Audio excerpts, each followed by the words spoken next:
Will you put your hands down? Put your hands up, please!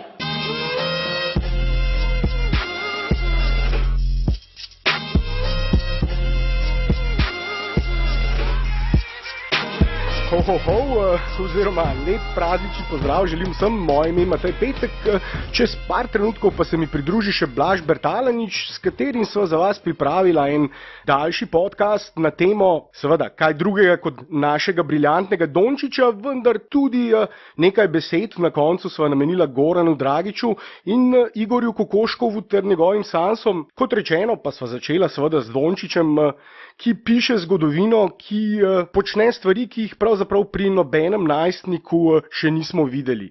In o prvih 3 mesecih njegove NBA kariere, prvi tretjini NBA sezone, kako igra o vseh dobrih, izjemnih, briljantnih in seveda zgodovinskih plateh njegove igre na eni strani in tudi o morebitnih težavah, črnih luknjah, ki ga še čakajo v tej sezoni, pomanjkljivostih moštva, težavah v Dallasu, kaj Dallasu preprečuje naskok na končnico, zakaj v zadnjem času ni porazov, o Novickem, posameznih igralcih moštva sva tudi več spregovorila, torej en tak res bolj podroben, daljši spregled. Začeli pa smo z tem neverjetnim hypom in v podcastu tudi nekaj zanimivih izjav LeBrona Jamesa, Draymonda Greena, Stephena A Smitha, posnetki, kaj so oni povedali o Dončiću in zakaj mi ne pretiravamo, ko govorimo, da se tega 19-letnika sedaj opeva na obeh straneh Atlantika. Potem pa, kot sem dejal, nekaj besed o poškodbi in operaciji Gorana DRAGIČA, tudi nekaj besed o reprezentanci in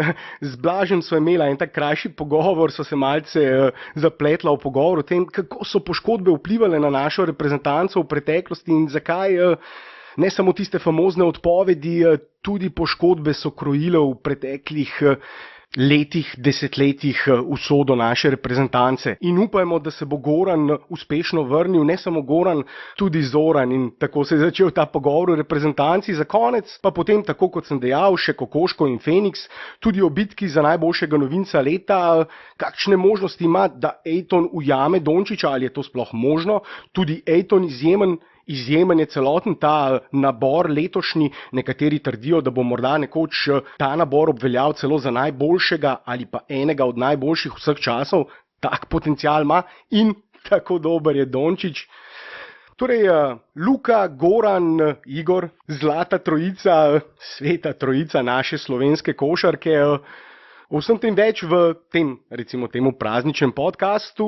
Preden pa začnem, pa seveda, kot vedno, če se lahko naročite na naš Sportinfo.si YouTube kanal, všečkate tale posnetek, se naročite na naš Sportinfo.si SoundCloud in Sportinfo.si iTunes in seveda posnetke všečkate, ocenite, pustite kakšen komentar na vseh teh platformah.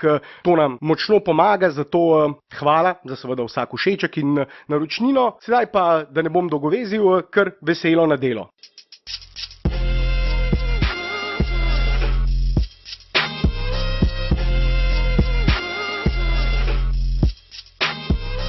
Pozdravljen, Blaž, oziroma najbolje da rečem dobro jutro, si po konci, si zbojen, pripravljen za delo? Ja, dobro jutro, sem tale kava me je malo poživila, tako da sem pripravljen na tale podcast. Upam, da bo zadostovala za to, da postreževa najnim poslušalcem z eno dobro analizo dogajanja v NBA ligi v zadnjih 2-3 tednih. Kaj počne naš košarkarski Messi na drugi strani Atlantika. Namreč v zadnjih 2 tednih je verjetno celoten hype, vsa medijska in ne samo medijska pozornost, ampak pozornost javnosti dosegla neko vrelišče. Dončić je eno glavnih športnih imen, ne samo košarkarskih, ampak športnih imen na obeh straneh Atlantika v zadnjih tednih na družbenih omrežjih. Ja, je praktično nekaj večerov, recimo na najbolj množičnem družbenem omrežju Twitter, on trendal tik za Messijem. Nekaj večerov tudi tam na prvih 3-5 mestih.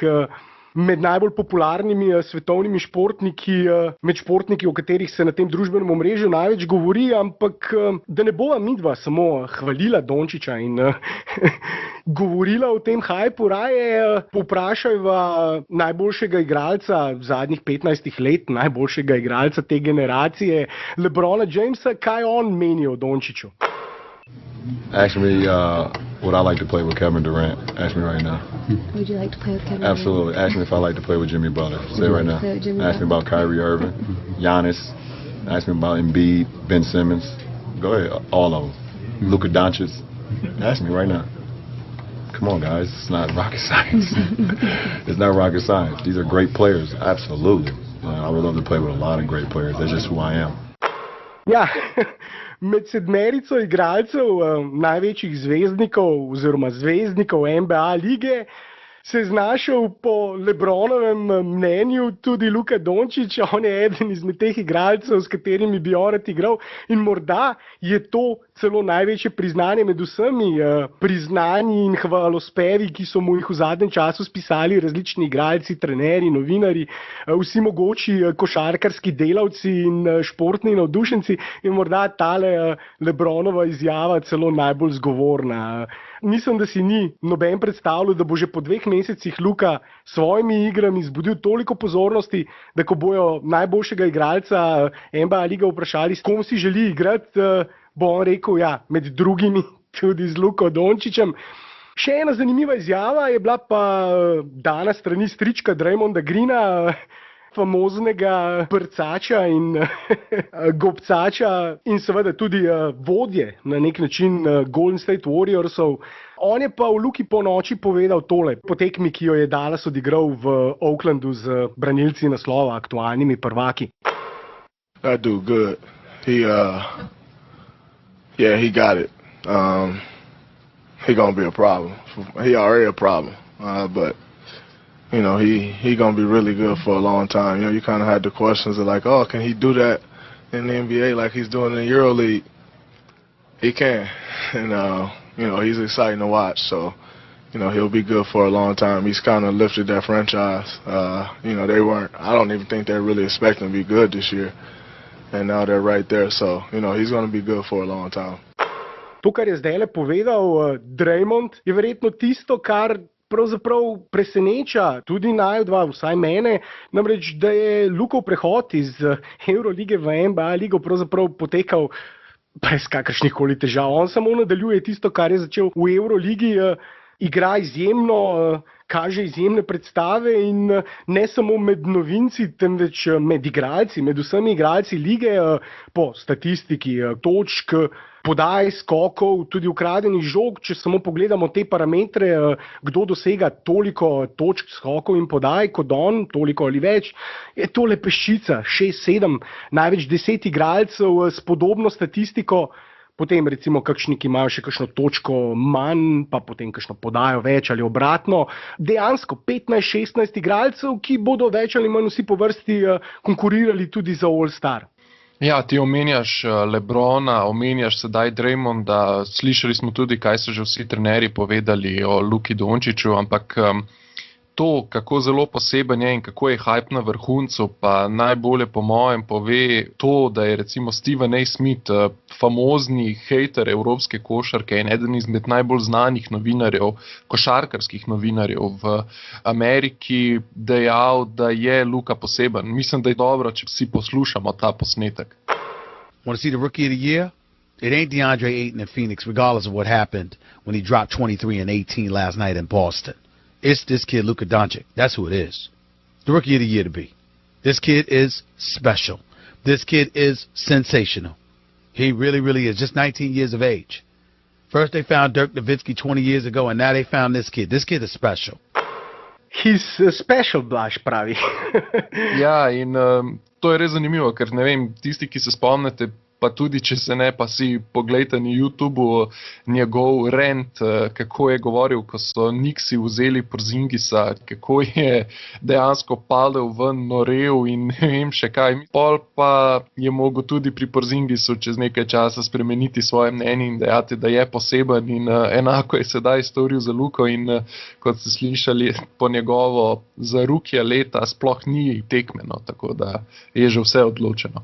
Čeprav je treba priznati, Blaž, in morda o tem več, o kakšnem od prihodnjih podkastov, kjer bomo delali primerjave med drugi, je Ayton, prvi izbor letošnjega nabora, prvi pick drafta, se približuje Luki vsaj statistično, tudi Sansi, o katerih bova pa danes nekaj več povedala, so sedaj nanizali 4 zmage zapored, ravno po noči izgubili tekmo po 3 podaljških proti Wizardsom in se tudi oni počasi dvigujejo na lestvici zahodne konference, tako da ta dvoboj, mislim, da v tem trenutku gre predvsem za dvoboj, morda troboj Jaren Jackson Jr. je še eno ime, na katero moramo biti pozorni v boju za novinca leta, najboljšega rukija leta.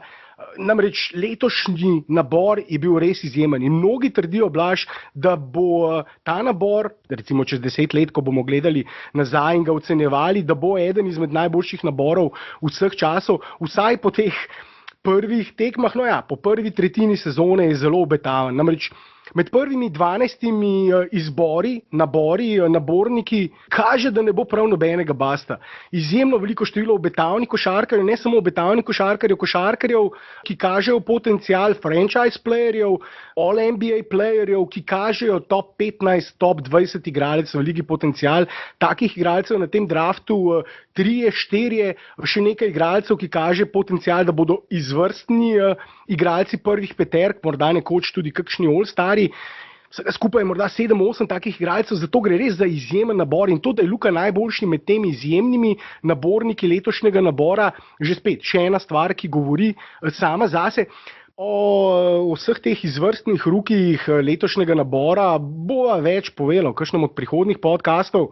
Tokrat se deva pa predvsem posvetiti našemu izjemnemu rukiju Luki DONČIĆu. Par posnetkov so predvajala, lahko bi jih predvajala še celo vrsto izjav, pohval, visoko letečih napovedi.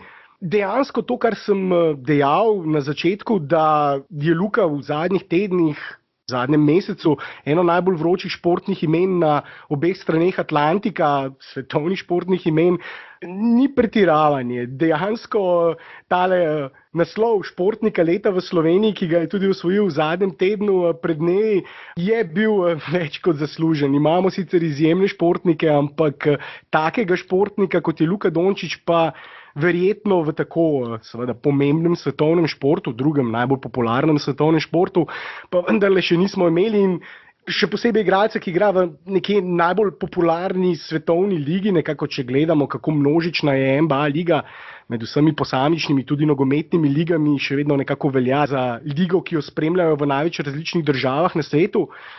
In za voljo tega in seveda tudi tolerance, ki jo ima NBA liga do deljenja njihovih posnetkov na vseh mogočih družbenih omrežjih, to je ena zelo pametna stvar, ki so jo naredili v zadnjih letih, namreč njih prav nič ne moti deljenje vseh mogočih highlightov, posnetkov, vrhuncev, takšnih in drugačnih stekem. Kar se tiče avtorskih pravic, oni nič ne težijo, s temi posnetki dovoljujejo, da se to objavlja in to je bilo načrtno z njihove strani, namreč druge lige, vemo tisti, ki poročamo o tem, govorimo o tem, predvsem seveda Evropske nogometne lige, če karkoli objaviš, ti hitro na katerem koli družbenem omrežju posnetek snamejo zaradi zahteve avtorskih pravic. Pri NBA pa njihova filozofija je delite, samo delite, da vsi vidijo in na tak način bomo tudi dvignili popularnost lige in ja, zato zdaj Kitajska, vemo, najbolj popularna liga je tam in počasi tudi prodirajo na trg v Indiji. Ravno pred dnevi so objavili, da bodo naslednje pripravljalne tekme igrali ravno v Indiji. To je pa že spet koliko, milijarda 200 milijonov, milijarda 300 milijonov ljudi, še en ogromen trg in če ta dva trga osvoji Kitajsko in Indijo, NBA, mislim, da lahko počasi, recimo čez 15-20 let, se bo košarka lahko počasi začela kosati z nogometom, Blaž. Ja, povsem se strinjam s teboj in mislim, da je to ena izmed stvari, ki jo bojo morali v nogometu na novo razmisliti, ampak zaenkrat se obrača še vedno tam preveč denarja, tako da si s tem še ne belijo glave, ampak na dolgi rok pa, bom rekel, že samo pogledamo MLS ligo, ima podobno filozofijo kot NBA liga in tudi tam se popularnost praktično iz meseca v mesec dviguje in tudi vedno več posnetkov vidimo na družbenih omrežjih in ravno zaradi tega načina trženja, če lahko temu tako rečemo, lige in dvigovanja popularnosti, tako da očitno te modeli delujejo. ampak dovolj se dajo vsej tej tržnih mahinacijah in tako naprej, to ni tema najnega podcasta, tudi nisva mojstra na tem področju, tako da najbolje, da se vrneva sedaj k Luki Dončiću in morda za začetek današnja tekma proti Golden Stateu, nov poraz na žalost, sicer solidna tekma strani Luke, kljub tisti poškodbi, ko si je nekoliko poškodoval Kako. Dallas je v zadnji četrtini izgubljal že za 17-18 točk, pa se na koncu vrnil, imel celo možnost, da v samem zaključku tekme povede, vendar je tam Barnes zgrešil nerazumski met in na drugi strani je potem Durant z precej lepo trojko vse skupaj zapečatil in na koncu poraz z 4 točkami razlike. S precej lepo trojko, no, bila je fantastična trojka, killer trojka, žebel v krsto Dallasa, jaz bi rekel, da je bila, ni bila samo precej lepa, bila je fantastična trojka, ampak to Durant počne več ali manj vsako tekmo, ja. Tako pač je, lani smo lahko recimo še trdili, da je imel Golden State 4 top 15 igralce v prvi peterki. Letos Thompson in seveda že omenjen Draymond verjetno nista več top 15 igralca, vsaj glede na trenutno formo, drugače glede na njihovo celotno delo v zadnjih letih, sta temu blizu. Golden State ima tako globino, Blaž, to smo videli tudi na tej tekmi. Igralci Dallasa so recimo relativno uspešno zaustavili Stepha Curryja. Na koncu med 7-22, 31% iz igre, 6-17 za 3 vrgel je kar 17 trojk, dal 22 točk, 22 metov za 22 točk, seveda ni dobro. Tudi Klay Thompson, med 6-15, samo 14 točk, 15 metov za 14 točk, že spet ni dobro. Ampak Kevin Durant, 9-18 med, 50%, 29 točk in pa predvsem Jerebko je bil tisti X-faktor tukaj, ko se obramba skoncentrira na Thompsona, se skoncentrira na Curryja, se skoncentrira na Duranta, recimo relativno dobro delo opravi na njih. Tudi na Durantu je sposoben še precej boljše igre, kljub temu, da je bil odličen. Ampak potem pa en Jerebko, ko je obramba skoncentrirana, seveda ima precej več prostora in tako lahko en Jerebko potem doseže v 21 minutah 23 točk z metom 10-12, 2-4 za 3. In to je bil eden izmed teh faktorjev, ki je na koncu potem seveda pretehtal skupaj z Durantom, kar želim povedati, obramba Dallasa ni bila slaba na tekmi. Tiste glavne nevarnosti v vrstah Warriorsov je recimo relativno dobro neutralizirala. Ampak potem pa recimo udari Jerebko, ko seveda obramba se skoncentrira na vse te igralce in zato so Warriorsi nepremagljivi in seveda edini favoriti za naslov prvaka, če bodo seveda zdravi, če bodo v polni postavi. Edini način, da se jih lahko premaga, je, da manjkata recimo 2 od te četverice. Potem so recimo bolj premagljivi. In tukaj je seveda tudi Draymond Green, ki je pa do sedaj v letošnji sezoni izjemno slabo meče za 3. Pred sinočno tekmo je bil celo 16-15% pri metih za 3, zadev samo 7 trojk v celotni sezoni z, kaj pa vem koliko poskusov, zaračunajte si, če je bil 15%, celo vrste poskusov. Na tej tekmi pa 2 od 4 zadev prvo trojko, videl sem tudi, ko ga je Luka pokrival, namerno ga je pustil, potem tudi pri naslednjih trojkah so ga pravzaprav puščali, ampak na koncu zadev 2 trojke od 4 in glede na tesen izid na koncu, tesno zmago Warriorsov za 4 točke, sta te 2 trojki lahko prelomili tudi recimo kakšen zgrešen prosti met preveč. In seveda to, da lahko potem v odločilnih trenutkih ali Steph, ali Durant, ali tudi Thompson, vsak od njih lahko zadane od koderkoli. In tokrat je ta naloga pripadla Durantu in seveda kot ponavadi jo je uspešno izpolnil. In zadev tisto, kot si ti dejal, predvsem lepo trojko na koncu, ki je potem prelomila tekmo po tisti Barnesovi, 30 sekund do konca. Dallas je imel žogo, 1 točka zaostanka, verjetno, če bi bil seveda Luka v igri, bi on igral ta napad ali pick and roll, morda tudi step back, v vsakem primeru, glede na to, da je Luka v tem trenutku eden izmed najbolj klač igralcev NBA lige, igralcev, ki najbolje igrajo v zaključku izenačenih tekem in ki tudi zadevajo z najvišjimi odstotki. Pred tem najnim pogovorom sva ravno gledala najbolj svežo klač statistiko. Ja, top 5 je po točkah in top 3 je po odstotku meta v zadnjih 5 minutah tekem, kjer razlika ni večja od 5 točk. V zadnjih četrtinah pa meče celo najvišji odstotek meta, ima iz igre več kot 50% meče v zadnjih četrtinah, v prvi, drugi in tretji, namreč meče z nižjimi odstotki. Torej, Luka igra najbolje, ko se lomijo tekme in kot si dejal, tista poškodba Koka mu je danes preprečila zaključek tekme, mu je preprečila to, da je lahko ostal na parketu. Ja, ta poškodba Luke se je zgodila ob zaključku tretje četrtine, nekje 5 minut do konca, ko je ukradel žogo in stekel v protinapad in tam potem morda celo pod osebno napako Draymonda Greena, ki ga je s telesom nekoliko odrinil.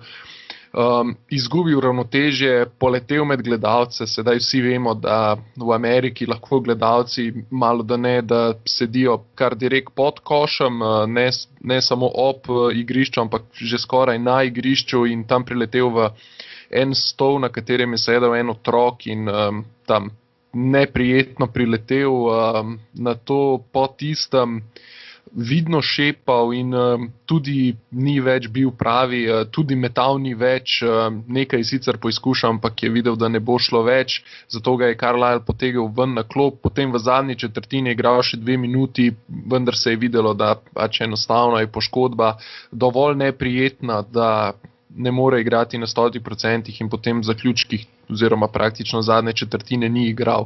Tako da je sedaj tudi vprašanje, glede na to, da bodo danes igrali back-to-back tekmo, igrajo v Portlandu, je veliko vprašanje, če bo danes po noči sploh igral. Odvisno je, kaj se bo sedaj pokazalo, ko se bo telo ohladilo, ko se bodo mišice nekoliko potegnile skupaj in bomo videli, kaj bo potem. Ja, Carlisle je po tekmi povedal, da vendarle, kot kaže, ne gre za težjo poškodbo, čeprav je Luka kar pošteno usekal v tisti stol.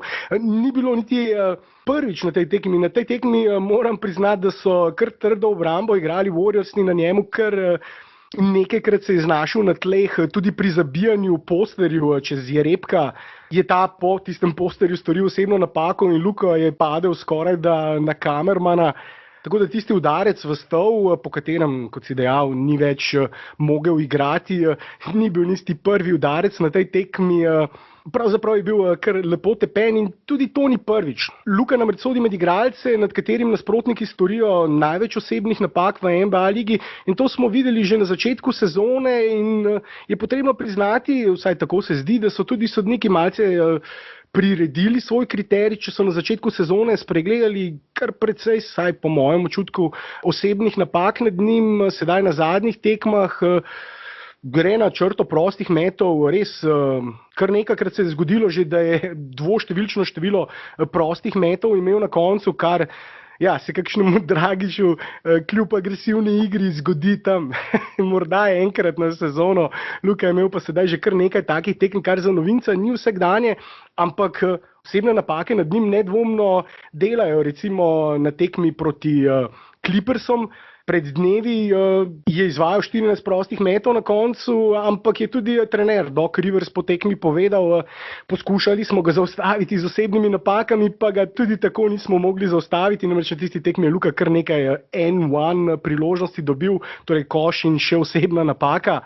Tudi na tekmi proti Warriorsom je bilo nekajkrat tako, ampak lahko bi tudi kakšen dodaten prosti meč dobil. Namreč tisto, kar smo že v Evropi videli in zaradi tega že spet pogosto se delajo primerjave med Dončićem in Hardenom. Tudi midva sva jih delala že dolgo nazaj, zaradi seveda teh step backov, zaradi seveda tudi izsiljevanja osebnih, čeprav medtem ko Harden pogosto flopa, jaz ne morem reči, da Luka flopa. Kontakt, vidimo, pogosto je celo kontakt, ki ga sodniki ne dosodijo. Tukaj ne gre za osebne napake, ki ne bi bile, ali pa za nek poseben kriterij, ki ga imajo sodniki do Dončića.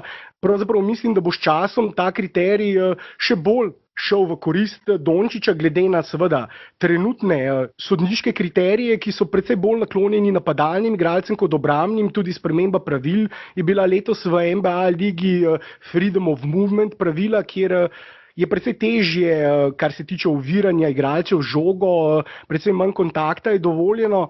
In tukaj ima Luka še precej rezerve, še precej bliže, lahko pride Hardenu po številu prostih metov. In glede na grobo igro nasprotnikov, glede na to, da je sedaj že tista glavna tarča obrambe nasprotnikov, ko govorimo o igralcih Dallasa, je seveda to odlično, če lahko prideš do prostih metov, namreč recimo kakšen Barnes, njegov soigralec, ki je predvsem za doseganje košev zadolžen v vrstah Dallasa, namreč drugega ne zna, ni dober skakalec, je porazen podajalec s poraznim pregledom, ampak relativno dober skorer. Vendar zelo slabo izsiljuje osebne napake, medtem ko Dončić to počne precej bolje in po mojem mnenju tudi precej bolj pošteno kot Harden. Ja, in če bi Dončić več igral post-up igro, ki jo pri Dallasu redko izkoriščajo, z njim bi verjetno bilo teh prostih metov še več, kajti Luka recimo sodi med top 15 igralcev v celotni ligi po učinkovitosti iz post-upa, se pravi med vsemi centri in vsemi, zdaj pa če gledamo samo med branilci, pa je top 5. In velikokrat se na tekmah recimo zgodi, da ko prevzemajo, da ga recimo prevzame manjši play, kakšen ne vem, proti Sacramentu, Deandre Fox, in tam bi komod Luka DONČIĆ odigral potem 1-1 s hrbtom proti obroču in valjda zaključil, ker ne moreš, ker je taka razlika v moči in višini, da ga drugače kot osebno napako ne moreš ustavljati. Hkrati ga pa redko kdo lahko ustavi z tako dobro osebno napako, da zraven ne da še koša v taki situaciji in škoda je, da tega več ne izkoriščajo pri Dallasu. Ja, Blaž, to je povsem res. Luka sodi med najbolj učinkovite post-up igralce lige, tako kot si dejal. In to je morda celo rahlo presenetljivo, da igra pod obročem, igra s hrbtom pod obročem, v prostoru pod obročem, tisti najbolj učinkoviti element Lukove igre. Oziroma, če gledamo points per possession, torej število točk, ki jih doseže na posamičen napad, doseže Luka največ točk oziroma je najbolj učinkovit ravno pri post-up igri, pri igri pod obročem, pri igri s hrbtom pod obročem. In to je bilo že v Evropi, namreč njega so pogosto pokrivali nižji, šibkejši branilci. Ta element verjetno moči, kako močen je Luka pri 19, tisto, kar smo pogosto omenjali, smo verjetno še vedno podcenjevali pri njemu. Res je, že sedaj za svojo višino, konstitucijo neverjetno močan in ko bo še nabil nekaj dodatne mišične mase, šel čez celo poletje fizičnih priprav. Namreč tisto, kar je tako mimogrede tako fascinantno pri njemu to sezono, je, da si pravzaprav on letos zadnje poletje vzel celo poletje prosto, kot je dejal Mark Cuban, lastnik moštva, je Luka celo poletje preživel na barki in igral Fortnite cele dneve in na to seveda tudi lepo papcal, fast food in podobne priboljške, nabil nekaj dodatnih kilogramov. Ampak kar želim povedati, on je prišel, to sva že govorila, kar se tiče fizične pripravljenosti, relativno slabo pripravljen v moštvo tam septembra. In ko bo on se dejansko pripravil na sezono, naslednje poletje, seveda to pauzo letos je vzel tudi zaradi tega, ker predtem 2 leti ni imel pa povsem nobenega premora. Vemo, za reprezentanco igral v zadnji sezoni Eurolige in ACB španske lige, je bil za Real tisti glavni nosilec, še posebej ob vseh poškodbah in je res potreboval ta počitek. To je bila pametna odločitev Dallasa, vendar naslednje poletje ne bo imel tega počitka in bo prišel predvsej bolje pripravljen, tako da če tako dobro igra ob relativno slabi pripravljenosti, recimo letos, kako bo igral šele, ko bo dobro pripravljen fizično, mislim, če ga že zdaj ne morejo zaustaviti, kako bo šele pol, ko bo predvsej bolje pripravljen in tudi seveda izboljšal fizično in kondicijo, kar pa mu povzroča še določene težave, recimo vidimo na teh ravno back-to-back tekmah, 2 tekmah v 2 večerih, recimo morda na tisti drugi tekmi manj agresiven, recimo proti Phoenixu, ko so igrali kakšen teden nazaj, drugo tekmo v 2 večerih, je bil vidno manj agresiven kot na tekmi predtem, ko so doma igrali proti Atlanta Hawksom in je bil eden izmed vodilnih igralcev, oziroma kot ponavadi najboljši igralec Dallasa.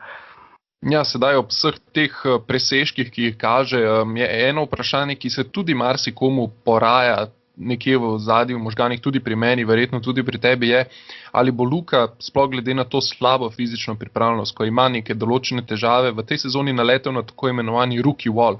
Se pravi, ko pride do nekega padca forme, ko ni tako dominanten, ko recimo močno padejo odstotki, ko ne vem, bo imel za njegove standarde zelo slabe tekme in to se marsikateremu rookiju zgodi v tej prvi sezoni ravno zaradi tega ritma tekem in takih stvari in pri njemu bo zanimivo videti, če se bo tudi to zgodilo. Sam upam, da ne, ampak nikoli ne veš. In sploh recimo, če gledamo zdaj v zadnjem občasu, da so mu tudi odstotki na splošno nekoliko padli, tako da je sedaj se lahko tukaj vprašamo, ali je to že mogoče začetek nekega tega prehoda v rookie wall, ali pa je to v bistvu samo posledica tega, da nasplošno ne zadeva več tistih težkih metov, ki jih je zadeval včasih. Recimo, tako iz glave vem, da je turnaround jumperje oziroma se pravi skok šut iz obrata, sedaj vsi, ki ste vsaj enkrat držali košarkarsko žogo v rokah, verjetno veste, kako težek met je to. No, Luka DONČIĆ je ta met zadeval z 80% natančnostjo, kar je pač neverjeten podatek. In sedaj teh metov ne zadeva več v tako zelo uspešnem oziroma učinkovitem načinu in tudi tukaj je morda posledica za ta njegov padec učinkovitosti, čeprav točke pa razen mogoče tu pa tam kakšne tekme pa so nekje konstantno tam okoli 20. Ja, Blaž, Luka je imel eno obdobje tam recimo v drugi polovici novembra in začetku decembra, kjer je odigral nekaj tekem slabše kot recimo prvih 10, 12, 13 tekem, ampak na zadnjih 5 tekmah je recimo njegov met že spet precej boljši. Če gledamo recimo samo zadnjih 5 tekem, ki jih je Dallas izgubil, zaradi tega sem vzel ta vzorec, ampak jih ni izgubil zaradi Luke. Luka zadnjih 5 tekem daje povprečno 23 točk z več kot 48% metom iz igre, skoraj da 36% metom za 3 točke, zraven še 5 skokov, 7,5 podaj, 1,6 ukradene žoge. Njegove številke na zadnjih 5 tekmah so še boljše, kot so bile na začetku sezone in se je zopet malce dvignil, ampak ja, ta rookie wall, ko te novinci, mlajši igralci pač ne zmorejo fizičnega napora in nekje na sredini sezone podležejo temu fizičnemu pritisku, začnejo igrati slabše. To se je Luki recimo res pripetilo, če se spomniš v lanski sezoni Eurolige. Je bilo tako, da je Luka tam nekje januarja dejansko imel eno obdobje, kjer je igral precej slabše, imel tudi nekaj težav s poškodbami in je moral potem izpustiti nekaj tekem in ko se je vrnil, je bil že spet precej bolj svež in odigral zopet na zelo visokem nivoju končnico in potem seveda tudi postal MVP ne samo rednega dela sezone Eurolige, ampak tudi MVP finala, Final Four turnirja Eurolige. In bo zanimivo videti, kako bo letos ta povišan napor, večje število minut in vse to zmogel. Glede na to, ti si rekel slabo fizično pripravljen, jaz ne bi rekel, da je slabo fizično pripravljen bil. Bil pa je slabši, zagotovo ni bil tako dobro pripravljen, kot bi lahko bil, oziroma bil je daleč od tiste idealne forme, v kateri bi lahko prišel na ta pripravljalni kemp v Dallas in naslednjo sezono bo seveda precej bolje. Zdajle je prišel po celem poletju, kot je rekel Cuban, lastnik moštva, po celem poletju ležanja in uživanja na barki, kjer ni dosti fizično delo in lomi vse pred sabo, dominira praktično, tako je postal najboljši igralec Dallasa. Po 3 tekmah je bilo že jasno, da je najboljši igralec tega moštva. Kaj bo šele, ko bo prišel res v idealni formi, dobro pripravljen in bo zanimivo res videti, kako se bo naprej razvijal. Ampak, ko že omenjam teh Blaž zadnjih 5 tekem, ena stvar, o kateri morda morava tudi kaj povedati, je namreč zadnjih 5 tekem, ki jih je Dallas izgubil, kaj se je zgodilo 5 tekem nazaj, vrnil se je Nowitzki v postavo. Zdaj, da ne bo kdo narobe razumel, ne trdim, da je Nowitzki glavni razlog za zadnjih 5 porazov, ampak odkar se je vrnil v postavo, še niso zmagali tekme. In ena stvar pa je jasna in se vidi. Druga peterka, klop Dallasa, ki je predtem bila tista glavna gonilna moč Dallasa oziroma njihov as iz rokava, tisti faktor, zaradi katerega so pogosto kar nekaj tekem zmagali, namreč njihova klop je pošteno nadigrala klop nasprotnika. Tega sedaj na zadnjih 5 tekmah ni bilo več, nekaj tekem je manjkal tudi JJ Barea, prvi play klopi, če temu tako rečemo, glavna gonilna sila klopi, vendar na zadnjih 4 pa igra Barea, igra tudi Nowitzki in Vidi se, da je daleč od tistega nivoja Nowitzkega, tudi Blaž iz lanske sezone, ki jo je moral potem predčasno končati zaradi poškodbe gležnja, moral tudi na operacijo in po tej operaciji je daleč ne samo od Nowitzkega na njegovem vrhuncu, kar je seveda pri njegovih letih povsem jasno, ampak daleč tudi od Nowitzkega v lanski sezoni. Zelo, zelo daleč. Vse to, kar si omenil z Dirkom, je vidno tudi po statistiki. Če pogledamo recimo samo defensive rating, se pravi, ko se primerja obramba na 100 napadov, potem Dallas z njim na parketu dobiva kar 130 točk, kar je izjemno veliko, na drugi strani pa v napadu so tudi precej slabši z njim na parketu in vse skupaj se pozna ravno na tem. Obrambe že tako ali tako ni bil nikoli dober v tem elementu, bil je soliden, ko je bilo potrebno, nikoli pa ni blestel v tem elementu, sedaj pa, ko še napad ne steče, je velik minus na parketu in tudi, če gledamo samo njegovo plus-minus statistiko, ima daleč največjo na teh 5 tekmah, praktično, ko pride na parket, toliko minut, ko zdrži na parketu, tolikšen ima na koncu minus v statistiki, tako da dejansko je zelo težka odločitev pred Dallasom, kaj se daj v tej sezoni narediti z Dirkom, sploh če loviš končnico, verjamem, da ga želijo počasi vrniti in da bi bil neka dodana vrednost klopi, ampak tak Dirk ne pomaga nikomur, če smo čisto iskreni. Ja, na zadnjih 5 tekmah je najprej na račun Dirkovega povratka Kleber, njegov pravzaprav someščan, to, kar je tudi zanimivo in nekako naključje prav tako zabavno. Maxi Kleber, center Dallasa, Nemec, tudi prihaja iz istega mesta kot Dirk Nowitzki, majhnega mesta v Nemčiji, Würzburg, in seveda iz tako majhnega mesta pridete 2 igralca, ki potem igrata za en NBA klub, je kar veliko naključje, ampak na prvih 3-4 tekmah je on izgubil minutažo na račun Dirka, zdaj na zadnji tekmi pa recimo Powell ni vstopil sploh na tej tekmi proti Warriorsom v igro in Dwight Powell in Kleber sta bila tista stebra obrambe pod obročem, na položajih 4 in 5 sta odlično zaustavljala nasprotnikove napade, raketo branila obroč. In potem seveda na drugi strani parketa zaključevala pick and roll lobe, bareje, ki jih je pridno hranil s podajami ob obroču. Tega sedaj ni več. Dejansko je druga peterka slabša in tako kot si dejal, zelo težko je na tem izenačenem zahodu, kjer vsaka tekma, vsaka minuta tekme pravzaprav šteje. Če gledamo to tekmo, so izgubili za 4 točke. Ti si rekel, takšen minus ima Dirk, kot je minut na parketu dejansko. Sinoči na tej tekmi proti Warriorsom minus 12 v 12 minutah igre in tako je vsako tekmo. Praktično tak zaostanek si nabere, kolikor minut igra. In že spet ne moremo trditi, da so zaradi njega izgubili teh 5 tekem. Ampak moštvo, predvsem druga peterka, je nedvomno izgubila nekaj z njegovim povratkom. In ko se taka legenda znajde nekje na koncu kariere, je potrebno z njimi delati v rokavicah, čeprav svemo, Dirk, novinarji pravijo, Dirk je sam rekel, če bom jaz videl, da sem minus za ekipo, da ekipa z mano ne more igrati, bom jaz rekel trenerju, daj Maxija noter, daj Pavla noter, ne one 2 igrata namesto mene, ampak na drugi strani, je pa treba probati vsaj, če se lahko uigra, če se lahko vrne, recimo, če bi se Dirk lahko vrnil, zato sem jaz omenjal njegovo zadnjo sezono, ker v lanski sezoni je bil še koristen, recimo metal je iz igre trojke več kot 40%. Tu njegov met iz igre ni bil slab, tistih 12-13 točk ob solidnih odstotkih je dal, pobral tiste skoke, ki jih je moral, seveda, vemo, Dirk je daleč od Dirka na nivoju, ampak od rezerva za tistih 10-15 minut, če bi lahko igral tako kot lani, metal trojke 40%, bi recimo lahko bil še neka dodana vrednost, ampak kot si že ti povedal, nažalost temu zaenkrat ni tako.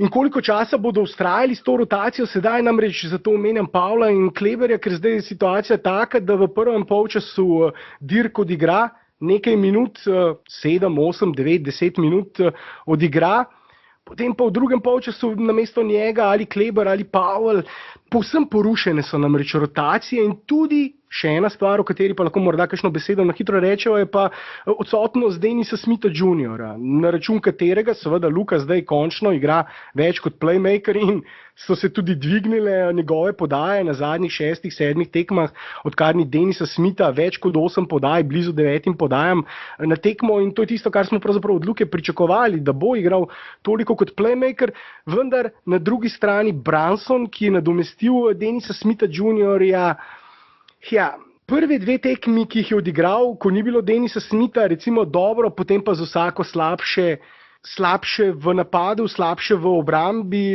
vidi se na parketu pogosto tudi ni kot playmaker tista dodana vrednost, odloči se za kakšen met preveč, namesto podaje, ki bi bila morda bolj pametna v določenih trenutkih.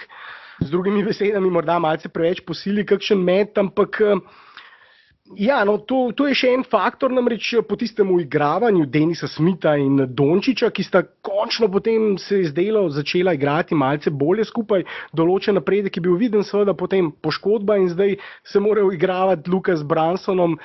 Peterke se ves čas menjajo, Nowitzki zdaj vstop. Mislim, da so vse te menjave, poškodbe vplivale. Tudi na začetku sezone, vemo, ni igral Barnes, je bil Barnes poškodovan in so potem potrebovali nekaj časa, da se uigrajo z Barnesom. In mislim, da če bo Dallas zdrav, če bodo nekako sestavili ekipo in imeli nek niz 20-30 tekem, kjer bodo vsi igralci v rotaciji zdravi in kjer bodo rotacije malce bolj uigrane, peterke bolj uigrane, seveda kar s konstantnimi menjavami in poškodbami ven noter določeni igralci, tega ne more biti. Ko bo do tega prišlo, če bo do tega prišlo, mislim, da bodo že spet lahko nanizali par zmag, vendar zdaj 5 porazov in ta niz bodo morali hitro prekiniti in zmagati kakšno tekmo, drugače na tem divjem zahodu se lahko zgodi, da hitro padejo.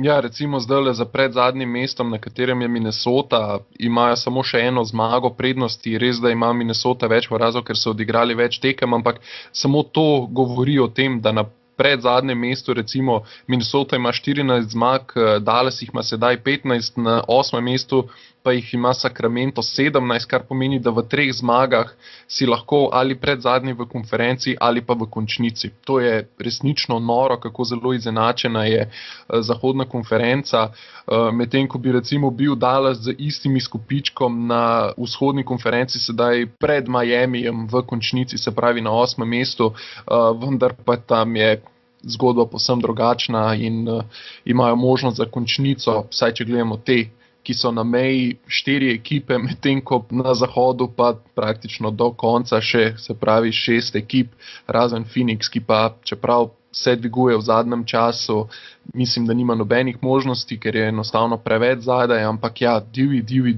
divji zahod. Ja, bang, kot nekoč kavboji Indijanci.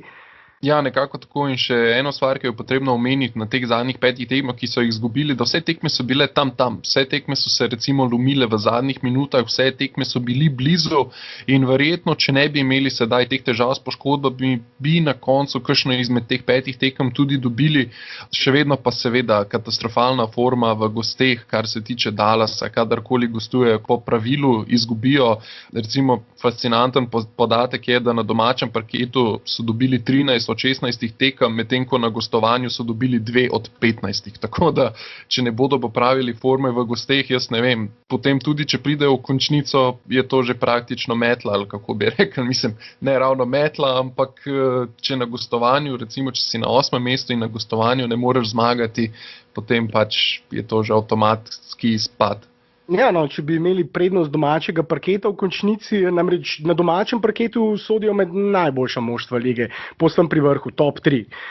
Na gostovanjih so pa med najslabšimi moštvi lige in potem seveda, če to nekje vzamemo povprečje, so tam, kjer so nekje na sredini zahoda, 1 zmaga več, pa so v play-offu 1 zmaga manj, pa so, kot si sam dejal, lahko že na predzadnjem mestu, zmaga 2, ločita vse te ekipe.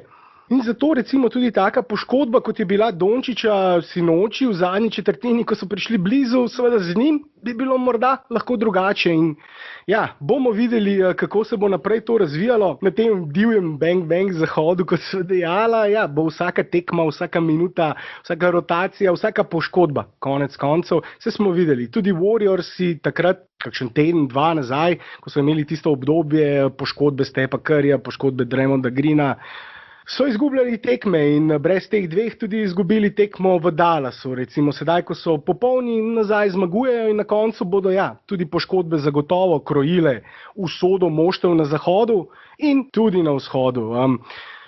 Sedaj, ko ravno omenjaš poškodbe in vzhod, moramo nekaj reči tudi o Goranu DRAGIČu, našemu nesrečnemu kapetanu, ki enostavno ni mogel sanirati poškodbe, recimo temu, na konzervativen način in je bil potreben operativni poseg, artroskopija, da so mu očistili koleno in bo sedaj približno 2 meseca odsoten z parketa. Res nesrečen dogodek, predvsem zaradi tega, ker je v pogodbenem letu in enostavno ta poškodba mu je sedaj res skrajšala sezono in samo upamo lahko, da ko se bo vrnil, da se bo vrnil na vsaj približno nekem visokem nivoju, zato da si zagotovi novo pogodbo in predvsem, da ta poškodba ni konec Gorana DRAGIČa. Moram pa priznati, da sem kar nekoliko jezen nanj, kajti tale poškodba s kolenom se vleče že od samega začetka sezone. Mislim, da tam na prvi ali drugi tekmi je prejel nek udarec v koleno, če se prav spomnim, in po tistem še naprej igral in verjetno zaradi teh dodatnih iger, kajti Goran ima to mentaliteto delavca, kajti prišel je v ligo kot nizek pik, moral se je boriti za svoj status in je verjetno še poslabšal to poškodbo, kajti če bi takrat nekoliko odpočival, bi bilo sedaj vse v redu, tako pa je verjetno samo še poslabšal zadeve in enostavno potem se je ponavljalo kar v ciklih, se pravi, je pozdravil koleno, odigral eno tekmo, pa je ponovno zateklo, pa je potem spet odsedel 10 dni, 14 dni, spustil kar nekaj tekem, prišel nazaj, odigral 2 tekmi, pa je spet koleno zateklo in na koncu operacija je bilo edino, kar je pač mu preostalo. Ja, mislim, vse tekme v sezoni, ki jih je odigral, praktično 14-15 tekem je odigral poškodovan in to je tisto, recimo, pred 10 dnevi, ko je gostoval v Phoenixu, je recimo takrat tudi Eddie Johnson, ki dobro pozna Gorana že od samega začetka njegove kariere. In Goran se je ravno na tisti tekmi vrnil po daljši pauzi, kot si ti omenil, kjer so poskušali na konzervativen način zdraviti koleno, odigral in tudi odgovoril z Eddiem Johnsonom in potem je Eddie Johnson med prenosom povedal, da Goran je daleč od seveda 100% pripravljenosti, da se še vrača po težki poškodbi in tako mimo grede dodal tudi, sej Gorana poznamo. Eddie Johnson je komentator Phoenix Sunsov in dejal, Gorana poznamo, on je za Phoenix Sunsov odigral vsaj kakšnih 30-40 takih tekem, ki jih zaradi poškodbe ne bi smel odigrati, ker bi bilo bolje za njega, da bi odsedel. In je vprašanje tudi, ti si dejal, konec Gorana DRAGIČa, mislim, da ni konec, zdaj ne vemo za kako težko poškodbo, kaj so mu čistili, ali gre za kakšno obrabo hrustanca, kakšna poškodba je bila, nek udarec je prejel. Vse to so faktori, ki jih ne poznamo, ampak dejstvo je, da nobena operacija kolena, noben operativni poseg na kolenu ni majhen operativni poseg, ko govorimo o profesionalnih športnikih. Vedno gre pri profesionalcih, ko govorimo o takih posegih, za resne zadeve in pri igralcih, seveda Goranove starosti, pri 33 letih ne vemo, na kakšen nivo se bo vrnil, še posebej ne v tej sezoni. Nekje planirajo, tako so nas obvestili, vodstvo Miami Heata je poslalo v javnost obvestilo, da načrtujejo Goranov povratek nekje takoj po All-Star premoru, to je konec februarja. Ampak to je seveda tista optimalna verzija. Ne vemo, kako bo potekalo njegovo okrevanje. In kot si sam dejal, pogodbeno leto sicer ima še player option za naslednjo sezono, ki ga bo verjetno izkoristil, torej lahko podaljša obstoječo pogodbo oziroma izkoristi opcijo, ki ima v pogodbi in potem še 1 leto odigra in potem išče novo pogodbo, ampak on je zagotovo želel po letošnjem poletju podpisati novo dolgoročno pogodbo, ki mu potem praktično do konca kariere reši status v NBA ligi. Tako pa seveda nima zdaj nobene garancije, če letos izgubi celotno sezono, kar se lahko zgodi, seveda ne vemo, kako bo potekala rehabilitacija.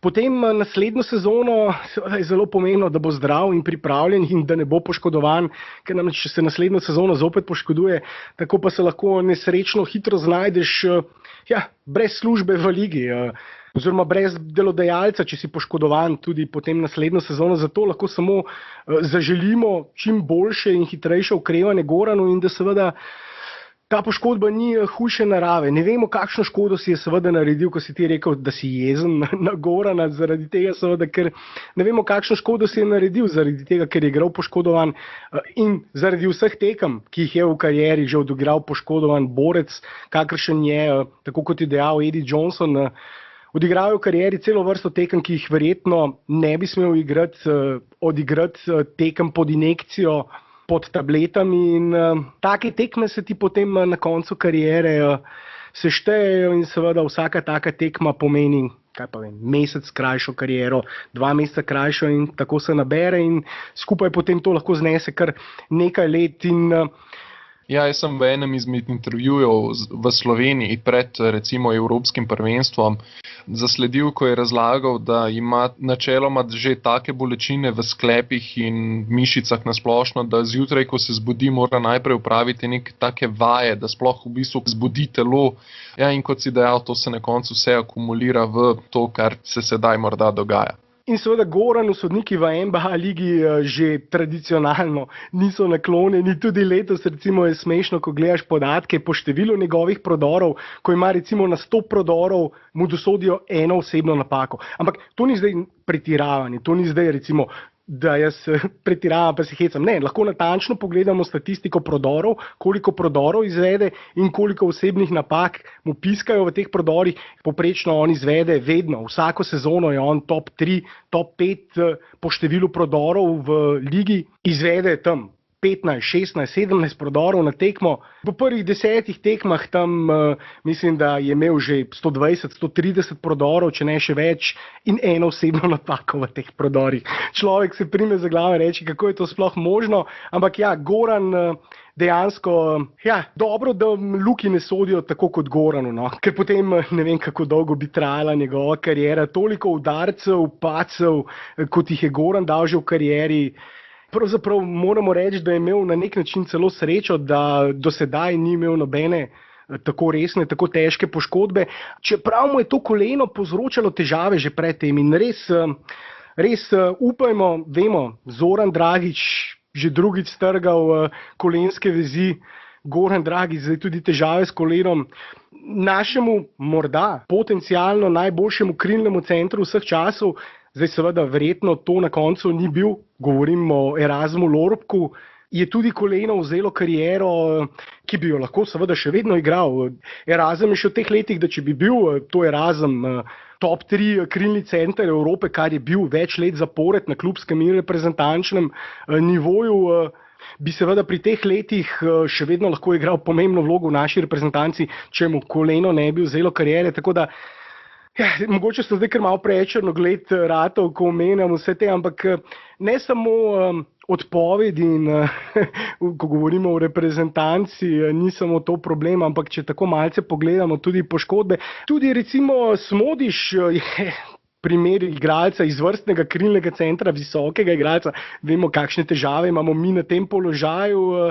Še en igralec, ki je predčasno zaključil kariero, čeprav seveda on je pa že v teh letih, da ne bi mogel več igrati za reprezentanco. Ampak hočem povedati, naša reprezentanca je trpela tudi zaradi teh poškodb največjih zvezdnikov, ključnih igralcev in upam, sicer Goran, vemo, se je upokojil reprezentančno, ampak je nakazal v intervjujih na obeh straneh Atlantika še letos, tudi letos, tik pred začetkom sezone v Miami Heraldu dal en intervju, povedal, da bi morda bil še vedno pripravljen zaigrati na olimpijskih igrah oziroma da je to neka stvar, ki mu še vedno predstavlja motivacijo, da bi zaigral na olimpijskih igrah, kjer v karieri seveda še ni zaigral, ampak ob tej poškodbi in seveda zdaj zelo negotovi prihodnosti je to, seveda se to zdi neka taka zelo, zelo oddaljena pobožna želja vseh slovenskih navijačev, morda pa tudi Gorana, ne vem. Vse, kar lahko naredimo, je, da mu zaželimo srečo pri okrevanju in bomo videli tam nekje okoli All-Star premora v drugi polovici februarja, kakšne novice bodo prišle iz Miamija. Ampak samo tako posredni indici, po tem, kar gledam, po tem, kakšne težave je imel in na kakšen način so se pojavljale te težave, vse, kar bom naredil, je potrkal po mizi in zaželel Goranu čim več sreče pri okrevanju in seveda ob novem letu mu zaželel čim več zdravja v naslednjem letu in mislim, da mu podobno želijo tudi vsi Slovenci. Ja, tudi sam se pridružujem tem željam Goranu, bi pa morda o pomenjanju Luke, Gorana in pa reprezentance se posvetila še zadnjemu članu te svete trojice, te zlate reprezentance Igorju Kokoškovu, ki vsaj glede na nemogočo nalogo, ki je bila postavljena pred njega pred začetkom sezone, sedaj v bistvu je nanizal kar lep niz zmag. Začel pa je ravno z zmago proti Dallasu na domačem parketu in takrat sva se midva, ko sva se pogovarjali, sva se šalila, da Igor očitno ne more zmagati tekme, če ni Luke na parketu. In od takrat kar lepa serija in moram reči, da glede na vse težave, ki jih ima Phoenix, je on v bistvu najmanjši krivec za vse skupaj, res tam škripa povsod, tudi recimo igralci, nekateri sploh nočejo poslušati Kokoškova, ga ignorirajo in res kar nekoliko presenečen sem nad tem nizom zmag, ki je pa sicer bil danes prekinjen proti Washingtonu, ko so po 3 podaljških izgubili. Ja, fantastično tekmo v Washingtonu, ki sem jaz tako tudi na League Passu vmes malce gledal, malce menjal med tekmo Dallasa in Golden State in seveda 3 podaljški, pogledal sem si vse podaljške, to je ravno fino pri League Passu, tako da mi ni treba vseh time-outov in vsega tega, gledam samo akcijo in tako sem pogledal tudi vse 3 podaljške, zaključek tekme je fantastična tekma in kot si sam dejal, niz 4 zmag po vseh tistih porazih in omenjal si vse težave, ki seveda so jih te 4 zmage sedaj malce zakrile, tudi tisto, ko si dejal, da ga igralci ne poslušajo, šlo je za en konkreten incident z Bridgesom, letošnjim nabornikom, ki ga pri odhodu na klop malce zignoriral in se potem seveda tudi javno upravičil. Ampak za Phoenix je morda celo veliki Charles Barkley, nekdanji legendarni košarkar, tudi igralec Phoenix Sunsov, ki je s Phoenix Sunsi igral v finalu proti Michaelu Jordanu, bil s Phoenix Sunsi tudi MVP lige v obdobju velikega Michaela Jordana. Seveda Barkley je bil odličen igralec, ampak on je ravno pred tem nizom 4 zmag Sunsov dejal, ko je pogledal, predtem so imeli Sunsi samo 4 zmage v celotni sezoni, rekel, Sunsi imajo 4 zmage. Kokoškov si zasluži naslov trenerja leta, če je s takimi igralci prišel do 4 zmag. In po tistem je Kokoškov nanizal še 4 zaporedne zmage. Medtem je seveda so v Phoenixu izpeljali tudi menjavo Arizo, ki so ga letos pripeljali za 15 milijonov, so zamenjali ravno z Washingtonom, s katerim so igrali sinoči, in v svoje moštvo pripeljali Kellyja Oubreja, zraven še Austina Riversa, za katerega smo vsi mislili, da bo potem prevzel mesto prvega organizatorja oziroma začenjal tekme na položaju organizatorja. V tem moštvu vendar so se mu takoj odrekli, ga dali na waiverje, torej mu izplačali pogodbo in rekli prosi. In zadržali samo Oubreja, na položaju organizatorja pa sedaj igra Booker in očitno bodo tako igrali tudi do samega konca sezone. Kelly Oubre pa se je na teh zadnjih tekmah pokazal kot dodana vrednost, namreč Washington se mu ni odrekel zato, ker bi bil slab, ampak se mu je odrekel zato, ker mu ne bodo mogli poleti plačati, dati nove pogodbe, ker bo verjetno predrag za njih. Tudi oni so eno izmed teh moštev, ki imajo praktično že povsem zapolnjen proračun. In to je bil pravzaprav ključni razlog za to, da so se mu odrekli, ne zato, ker ne bi bil dober, temveč zato, ker ga ne bodo morali plačati. In Kokoškov si je sedaj s temi 4 zaporednimi zmagami tudi nabral nekaj kredita, namreč še vedno je pravzaprav, se sem rekel, Booker zdaj igra na položaju organizatorja, vendar kljub temu, da recimo niza podaje, jih niza predvsem zaradi tega, ker ima žogo ves čas v rokah, niza tudi seveda izgubljene žoge.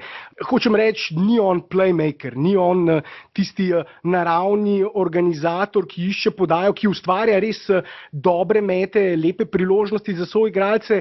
V bistvu je zelo napredoval kot playmaker, vendar še vedno, recimo, če to primerjamo z dobrimi playmakerji, recimo top 15 playmakerji, ni niti med top 20 ali 25 playmakerji in je vsekakor fascinantno, da lahko Kokoškov brez organizatorja organizira tako dober napad oziroma postavi tako učinkovit napad, ki vendarle dosega lepe točke. Ayton pod obročem prihaja do lahkih košev, razmeroma lahkih košev, zaključuje vse iz neposredne bližine obroča, v pick and rollu, lepo kroženje žoge, ampak seveda ta sistem kroženje žoge, da si igralci delijo žoge, je bilo potrebno igralcem seveda tudi usvojiti, zato potrebujejo nekaj časa in sedaj se zdi, da to bolje funkcionira, čeprav je tudi Kokoškov seveda malce prilagodil se znanju svojih igralcev in tudi malce simplificiral sistem, ampak še vedno, Sunsi, kot sem dejal, igrajo brez organizatorja, brez res kvalitetnega playmakerja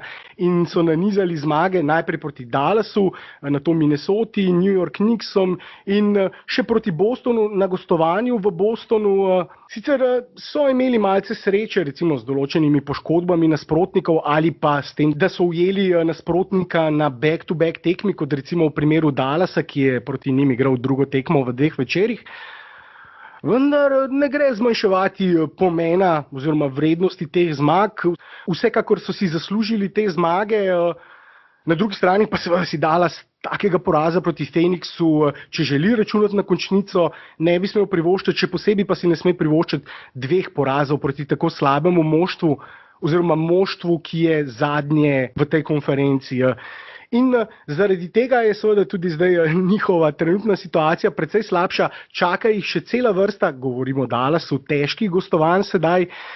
In kot si sam dejal, ta razmak med Phoenixom in Dallasom se lahko precej hitro recimo spremeni in se Phoenix še malce dvigne, Dallas še malce pade, glede na ta izjemno težek razpored. Namreč ti si omenil že na začetku, že danes igra Dallas drugo tekmo v 2 večerih na gostovanju, kjer že spet niso dobri, so namreč zelo slabi na gostovanjih in igrajo v Portlandu, ki je izjemno zahtevno igrišče, gostovanje za tuja moštva. Potem igrajo 2-krat proti Pelikanom, ki so za njih zelo neugoden matchup, imajo težave z njim, potem pa še 2-krat proti Oklahoma Thunderjem, ki se pa dvigajo in igrajo tudi odlično v zadnjem času, top 3 moštvo Zahoda in znajo na koncu celo končati med najboljšimi 3 moštvi Zahoda. To je že spet back to back, potem proti Oklahoma City Thunderjem igrajo 30. in potem še 31. Torej, Luka bo imel pestro novo leto, delovno novo leto, če bo seveda zdrav. To je pa tudi ena stvar, če izgubijo Luko, jih ne čaka nič dobrega, če ga izgubijo za recimo naslednje 3-4 tekme.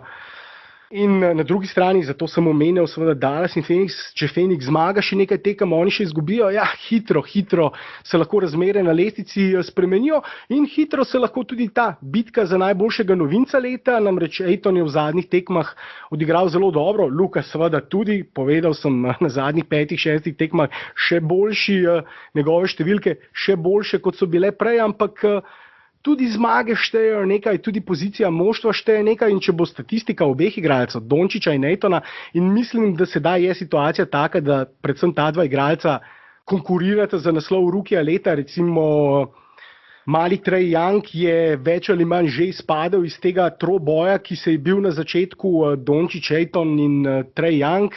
Njegove številke so preslabe, Atlanta še slabša. No ja, vprašanje, kaj je slabše, njegove številke ali pozicija Atlante, namreč iz igre meče 38%, 25 za 3, izgubi največ žog med vsemi novinci. Sicer dobro podaja, ampak to je edino, kar trenutno počne in mu manjka do koristnega igralca, ki bi lahko poskrbel za kakšno zmago svojega moštva še precej. Na drugi strani pa seveda, sva omenila, Phoenix 4 zmage, Ayton se je dvignil na lestvici, Luka je do sedaj ves čas celotno sezono držal prednost na lestvici najboljših rukijev oziroma na vseh lestvicah največjih medijev bil ves čas prvi, sedaj pa Ayton zmanjšuje to razliko in ja, bomo videli, kako se bo ta izjemno pester boj odvijal naprej in seveda, kako se bo odvijal boj moštev v zahodni konferenci, na tem divjem zahodu, ves čas govoriva, divji zahod, morda so že malce dolgočasno s tem, ampak ja, je kot v westernih nekoč ne boj mesarsko klanje, je rekel naš veliki poet in dejansko, seveda v tem prenesenem košarkarskem smislu, se bodo bili še izjemno pestri boji in ne bo manjkalo seveda udarcev, modric, vseh mogočih padcev, kot jih je Luka doživel sinoči. Blaž, tako... Kar dolga so bila, ampak mislim, da bi lahko, razen če ne bi ti še kaj povedal, na tej točki počasi zaključila in seveda obljubila našim poslušalcem. Tista najbolj pogosta kritika, ki jo slišiva, je ravno to, da nismo dovolj pogosti. In naju, seveda, vsaj mene to zelo veseli, verjetno tudi tebe, da je to najbolj pogosta kritika, da bi radi poslušalci slišali še več podcastov vsak teden večkrat in bova poskušala, obljubljava, da bova poskušala biti bolj redna, morda še posebej sedaj med prazniki, kakšen podcast več, tudi kakšno reakcijo takoj po tekmi. Tako da zdaj ne vem, Blaž, sem rekel, bi ti še kaj povedal ali... Ne, v bistvu se mislim, da sva povedala vse. Morda bi le zaželel najnim poslušalcem še vesele praznike, glede na to, da bo podcast objavljen ravno ob takem času. Pa upam, da bova zdaj med temi božičnimi prazniki posnela še kakšen podcast, še kakšno reakcijo, tako kot si že rekel. In potem do novega leta, 2-3 epizode, upam, da bomo lahko objavili in nas seveda spremljate na vseh naših omrežjih NBA Slovenija, Facebook, Sportinfo.si, Twitter, Sportinfo.si, YouTube, iTunes, SoundCloud in vse ostale platforme. In jaz bi tudi na koncu zaželel vsem našim poslušalcem vesele praznike in se kmalu zopet slišimo. Srečno in adijo.